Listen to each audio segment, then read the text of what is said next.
সংস্কারকে বিচ্ছিন্ন করে বাংলাদেশে যদি কোনো নির্বাচন অনুষ্ঠিত হয়, তাহলে অতীতের মতো পুরনো কাঠামোতে ফিরে গিয়ে বাংলাদেশে ফ্যাসিবাদ স্বৈরতন্ত্র প্রতিষ্ঠিত হবার রাস্তা প্রশস্ত হবে। আমরা চাই বাংলাদেশের সংবিধান, বাংলাদেশের আইন এবং নীতিমালাগুলো এমন ভাবে পুনর্লিখিত হোক, এমন ভাবে সংবিধান, আইন এবং নীতিমালাগুলো প্রণীত হোক,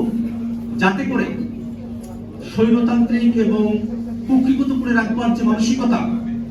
সে মানসিকতা আইন, সংবিধান এবং নীতিমালাগুলোতে প্রাধান্য না পায়। অনেকে বলে থাকেন যে শাসক গোষ্ঠীর সদিচ্ছার উপরে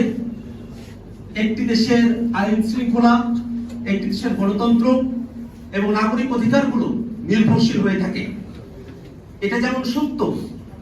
শাসক গোষ্ঠীর সদিচ্ছা খুবই গুরুত্বপূর্ণ একটা বিষয়, কিন্তু শাসক গোষ্ঠীর যে আইন, বিধান, সংবিধানের মধ্য দিয়ে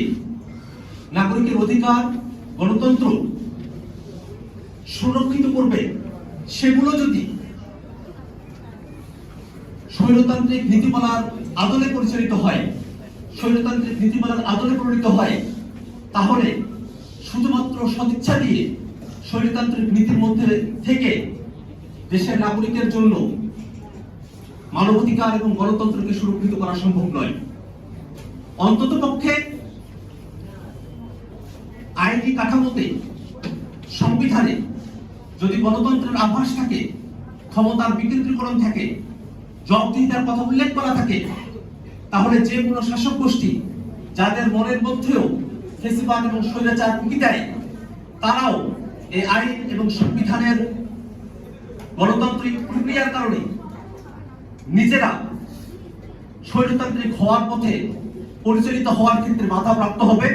এবং জনগণ তাদেরকে জবাবদিহিতার আওতায় নিয়ে আসার ক্ষেত্রে সক্ষম হবে।